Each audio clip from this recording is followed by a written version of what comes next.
بسم اللہ الرحمن الرحیم۔ نافع بن ہلال جملی مرادی فرماتے ہیں حضرت امیر المومنین کے خواص اصحاب میں سے تھے اور حضرت کے ساتھ تینوں جنگوں میں شریک ہو کر داد شجاعت دے کر اپنے ایمان کا عملی ثبوت پیش کر چکے تھے۔ تاریخ والوں نے ان کے بارے میں لکھا ہے کہ جناب نافع اپنے قبیلے کے شریف سردار اور سخی بہادر بزرگوار تھے، قاری قرآن تھے، کاتب اور حاملان حدیث اور اصحاب امیر المؤمنین میں سے تھے۔ جب جناب امام حسین علیہ السلام عراق تشریف لا رہے تھے تو یہ راستے میں منزل عذیب الحجانات میں جا کر آپ کے قافلے میں شامل ہوئے۔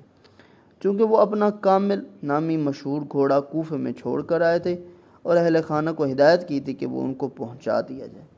چنانچہ جب عمرو بن خالد سیداوی اور ان کے ساتھی مجمع بن عبداللہ عائد